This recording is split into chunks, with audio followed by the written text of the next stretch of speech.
Oke, balik lagi barengan sama gue Raihan dan ini adalah uploadan terbaru. Kalau bisa dibilang ini adalah uploadan kedua setelah udah lama nggak ngupload. Karena sebelumnya kan gue ngupload cuman ngetek audionya doang, terus naro background gambar. Nah, habis itu diupload lah di YouTube channel. Nah, kali ini udah di episode kedua ini, udah 2 kali nih ya berarti ya. Gue coba untuk ngetek pakai kamera handphone dan ini kocak banget nih. Gue pakai kamera handphone, pakai kamera belakang, terus pakai tripod gitu, sederhana banget. Nah, di depannya gue taruh cermin gitu. Jadi istilahnya biar gue lihat, oh ini udah bagus nih, gue udah di tengah nih gitu kan. Nih agak disama-samain sama layar kecil cermin gitu ya. Nah, semoga video yang kemarin tuh kayak ngebikin gue nge-trigger lagi semangatnya.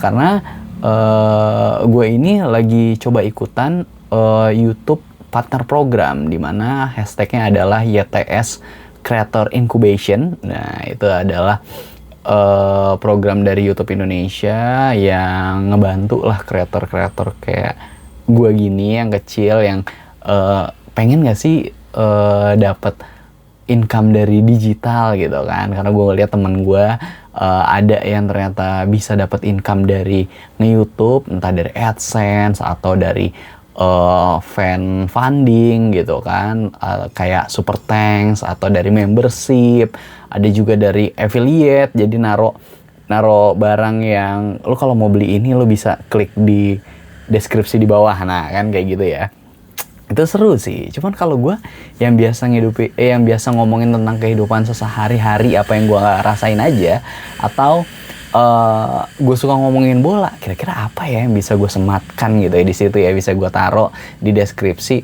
Mungkin jersey bola kali ya, kayak misalnya nih jersey bola terbarunya Chelsea. Nah itu kan ada yang suka, ada yang enggak, karena dibilang katanya ini ada logo klub bolanya itu gede banget di bagian perut atau di bagian tengahnya gitu kayak semacam siluet. Nah itu ada yang nggak suka. Cuman ada juga yang bilang, gue suka nih. Kenapa? Karena akhirnya jersey Chelsea kali ini tuh berkerah lagi setelah sebelumnya tuh berkerah lama, masih zamannya John Terry, masih zamannya Frank Lampard gitu ya, kalau gue kagak salah inget gitu. Nah, nanti kita lihat bakal kayak gimana. Terus nanti gue juga kepikiran mau bikin short, tapi short itu gue masih bingung nih mau apa, karena sebelumnya short gue itu tentang kolam kecil gue. Nah kayaknya gue mau cobain ke pasar ikan Jatinegara kali ya, soalnya gue nyari ikan yang mau gue masukin ke kolam itu nyarinya ke sana. Nah biasanya gue kalau beli itu malam-malam. Nah ini kan kebetulan gue kerjanya stay sampai malam nih di kantor ya. Kalau gue sempetin kesana juga, aduh badan gue kayak capek banget gitu. Nah nantilah kita lihat ya kayak gimana nya. Mungkin Sabtu malam Minggu mungkin, nah nggak tahu juga. Hari ini gue coba ngetek kembali di 9 Juli 2026. Mau ngebahas apa aja? Kayaknya agak cukup banyak. Cuman yang gue lihat itu ya, semasa gue tadi di tempat kerja sekalian scroll sosmed gitu, kenapa di algoritma sosmed gue banyak banget ngebahas berita tentang kayak civil war gitu ya, antara dua kubu sama dua kubu mana gitu saling mencoba menjatuhkan. Nah itu kayak banyak banget. Gue gak ngerti juga ke depannya kayak gimana, tapi yang lebih gue penting adalah berita-berita tentang bolanya. Kenapa? Karena ini kan 9 Juli 2026 ya, berarti nanti malam dini hari jam 3, 10 Juli itu hari Jumat. Jadi mungkin kalau ada yang nonton, by the way nanti pas lagi sholat Jumat mungkin ngantuk-ngantuk gitu ya. Itu ada pertandingan yang seru banget antara Prancis lawan Maroko. Wah, kalau kita tahu Prancis ini adalah pemenang Piala Dunia di 2 ajang sebelumnya, di mana di situ Kylian Mbappe masih umur 18 tahun. Terus ada Maroko yang baru aja dinobatkan sebagai juara Piala Afrika. Ini kan pasti gesit banget ya, di mana Maroko ini ada Achraf Hakimi, terus ada Brahim Diaz. Wah, itu gokil sih, pasti pertandingannya bakal worth it banget buat dinonton gitu ya. Terus juga apalagi yang gue baca tadi ya, ada tentang transfer, cuman kayaknya transfer agak nanti aja ya. Ini mumpung kita lagi ngomongin Piala Dunia, mungkin ke situ aja. Ini kan pertandingannya nanti di jam 3 pagi. Nah, ini pertandingannya kan setelah libur sehari ajang Piala Dunia ya. Jadi nggak ada semalam itu, bener pure istirahat kita buat para penontonnya juga, menyehatkan mata. Ntar malam harus begadang lagi. Nah, ini ada Prancis lawan Maroko. Kalau gue mau coba lihat ya, ini mungkin kalau lihat Maroko dulu ya.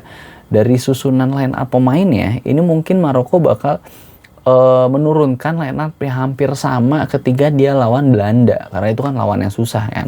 Berarti lu kalau lawan yang susah pasti pakai line up yang paling mantepnya. Nah, ini kebetulan Prancis juga susahnya bukan susah aja, susah banget gitu. Jadi mungkin lu harus pakai line up yang hampir sama ngelawan Belanda, dimana Maroko itu menang, walaupun menangnya lewat adu penalti, tapi bisa 1-1 menyamakan kedudukan comeback gitu kan.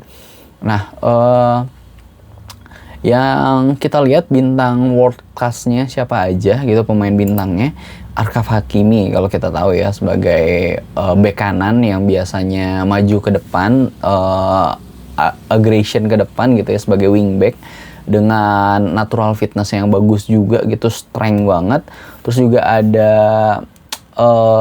ini gue nggak tahu ya, belum gue lihat lagi ya apa dia bakal main apa enggak. Kayak Ismaile itu kayaknya kalau nggak salah dia lagi cedera hamstring apa ya, correct me if I'm wrong. Terus juga bakal ada Ayub Boudi, ini juga lagi ngegoreng banget di ajang kali ini, cuman kayaknya dia juga lagi dapat cedera. Ada Brahim Diaz, nah itu nih mungkin bisa jadi tandemnya Hakimi di sebelah kanan. Terus juga ada Bono, kiper senior veteran yang kalau kita lihat refleksnya bagus banget dan flare-nya tinggi, karena ketika menghadapi adu penalti, nah gue lebih meyakinkan Bono daripada Mike Maignan-nya Prancis. Cuman ini kan cuman di atas kertas yang gue bayangkan gitu kan, nggak tahu nantinya kayak gimana. Ada Mazraoui-nya MU, nah ini juga bisa kita lihat nanti bakal kayak gimana. Terus siapa lagi ya yang gue tahu nih pemain Maroko? Ada Sofian Amrabat, kalau di sini bakal sebagai ball winning midfielder, di mana dia sebelumnya di ajang piala kompetisi sebelumnya waktu di Qatar tuh jadi bintang karena eksplosif daya jelajahnya itu luas banget. Terus oke, gue nggak tahu lagi siapa Maroko. Nah, sekarang kita coba move ke Prancis ya. Kalau Prancis, nah ini gue rasa dia bakal nurunin line up ketika dia melawan Norwegia, karena Norwegia kan itu pemainnya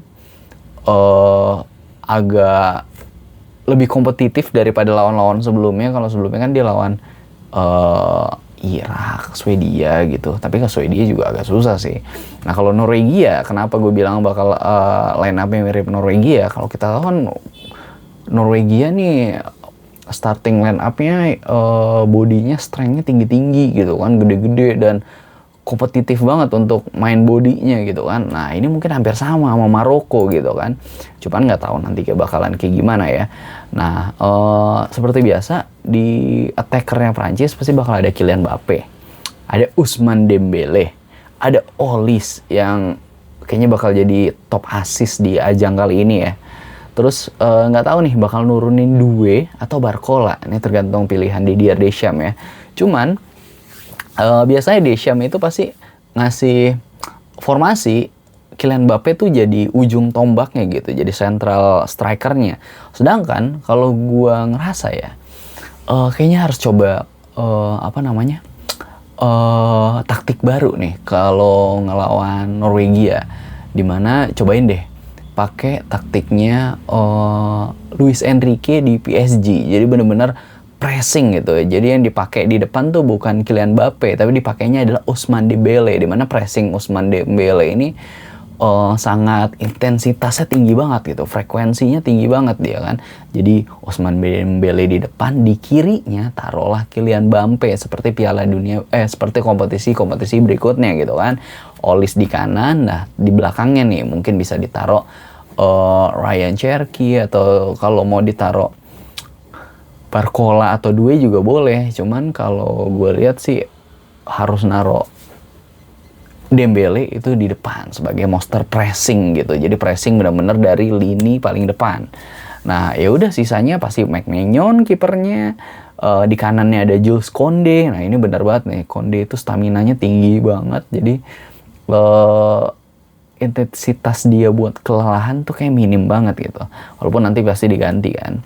Nah, terus ada Lacroix. Nah, ini pasti dia bakal dimainin. Kenapa? Karena Lacroix ini udah sering ngelawan Haaland di Premier League gitu. Dan Crystal Palace ketemu Manchester City itu sangat kompetitif. Jadi gue rasa ketika Lacroix ditaruh sana, dia tuh kayak udah belajar dari pengalaman gitu. Oke, gue tahu kemarin waktu ngadepin Haaland kayak gimana. Untuk ajang kali ini gue akan belajar dari kesalahan gue. Menurut gue sih gitu ya. Terus ada Dayo Upamecano yang biasa ditaruh sama Didier Deschamps. Atau mungkin kali ini mau ditaruh Konate, karena sekali lagi Konate main di Liga Inggris. Liverpool pasti udah sering ngelawan Haaland-nya Manchester City. Cuman gue nggak tahu nih bakal siapa yang ditaruh. Karena Dayo Upamecano ini menurut gue lebih wall gitu, lebih gede badannya daripada Konate. Sedangkan Konate sama Dayo tuh sama tingginya mungkin sama. Cuman kalau Dayo Upamecano tuh Dayo Upamecano tuh badannya lebih lebar gitu. Jadi coverage wall-nya berasa banget. Sedangkan kalau untuk Konate ini mungkin lebih fast, lebih agility, balance-nya juga lebih bagus gitu kan. Tapi nggak tahu nanti bakal kayak gimana. Nah, di kirinya ini mungkin mau ditaruh Theo Hernandez, mau ditaruh Digne, terserah deh ya.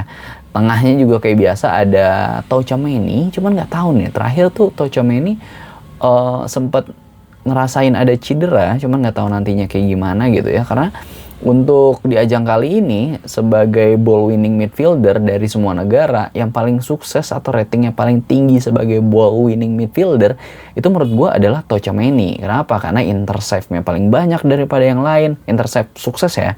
Terus tackle-nya juga sangat di tempat yang pas gitu. Jadi bukan tackle yang mengakibatkan pelanggaran atau kartu. Jadi memang mengingatkan gue sama Kante. Walaupun kalau Kante kan lebih kecil, lebih speed tinggi gitu. Kalau Tchouaméni itu lebih apa ya? Lebih strength gitu kan. Ini menurut gue pribadi aja ya. Terus biasanya bakal ditaruh Rabiot. Cuman kali ini gue nggak tahu nih. Ini beneran bakal ditaruh Rabiot atau bakal ditaruh pemain bertahan lainnya, mungkin kayak Manu Kone yang role-nya tuh lebih defensif gitu ya. Manu Kone, si Kone atau Kante yang gue pengen lihat banget ya. Cuman nggak tahu nih nanti bakal kayak gimana. Nah, mungkin itu kalau untuk pertandingan nanti ya, ini antara Prancis Norwegia. Gue mau bahas sedikit tentang tim yang gue suka, Chelsea, di mana beritanya hari ini Xabi Alonso pertama kali datang ke Stamford Bridge gitu kan, ke Cobham, tempat latihannya Chelsea, terus dibikinin konten sosmednya. Terus ada pemain baru, rekrutan kedua si Xabi Alonso. Kalau yang pertama kan Palestra nih dari Liga Italia. Nah, kalau yang ini Quenda dari Liga Portugal, dari Sporting Lisbon, yang dimana sebenarnya dibeli tuh tahun lalu, cuman dikasihlah pinjam setahun gitu. Jadi mungkin bisa nego harga lebih murah, atau misalkan kayak menjalin kontak yang lebih baik. Karena kayak sekarang akhirnya Quenda ke Chelsea minjemin salah satu wonderkid-nya, aka wonderkid dia pribadi, nggak tahu ya skalanya, mungkin wonderkid di Cobham gitu ya, ke Lisbon gitu. Nah, sedikit yang tadi gue coba kulik-kulik tentang Quenda ini tipikalnya kayak gimana ya. Jadi dia naturalnya tuh bisa main sebagai winger kiri dan berkaki kiri. Nah, kalau gitu berarti gue rasa dia tuh lebih ke inside forward gitu ya. Jadi mungkin bakal seperti Kylian Mbappe gitu kan, yang emang tapi Mbappe kaki kanan ya. Mungkin seperti siapa ya, kaki kiri tapi di kiri gitu. Menarik, kayak mungkin seperti Pedro Neto juga gitu ya. Maksudnya tipikal pemain yang punya lari kencang, dan kebetulan dia kaki kiri ditaruh di kiri jadi sebagai insert forward, tapi ternyata bisa main di winger kanan. Nah, jadi dia bisa sebagai inverted winger juga gitu, karena emang ternyata kalau gue lihat tadi di YouTube, di sosmed, dia punya dribble yang elit lah untuk sekelas umur dia gitu, 19 tahun. Punya akselerasi yang mantap juga, karena ketika dia mau mengejar bola gitu, daya ledaknya ada. Nah, nanti kita lihat juga bakal kayak gimana, karena ini Premier League, sekali lagi lu butuh strength yang tinggi juga. Kalau misalnya lu cuman masih tetap winger yang lincah aja tapi strength nggak ada, ujung-ujungnya mungkin bisa kayak Hakim Ziyech gitu kan. Ziyech kan dulu juga dari Ajax mantep, tapi pas dicobain ke Premier League agak kurang works gitu kan. Terus juga tekniknya dia bagus juga untuk pemain umur 19 tahun. Jadi kalau gue harap semoga tidak seperti Michael Mudryk gitu ya, yang ternyata flop kena ban. Nah, tapi kabarnya mungkin untuk musim ini Mudryk udah bisa balik nih. Cuman nggak tahu kayak gimana, kita tunggu nanti aja ya. Kita tunggu juga bakalan ada siapa aja untuk rekrutan Chelsea di tahun ini gitu kan. Kalau nggak salah nih ya, ini udah ada Marc Palestra, terus Kuenda, Valentino Barco, terus juga ada Emega yang striker tinggi, jangkung dari Strasbourg gitu kan. Mungkin nanti untuk back juga bakal dipanggil Anselmino, untuk kiper dipanggil Mike Penders, nggak tahu juga peminjaman dari Strasbourg, atau Enciso yang kemarin mantep bersama Paraguay, karena bisa ngalahin Jerman gitu, walaupun lewat adu penalti ya.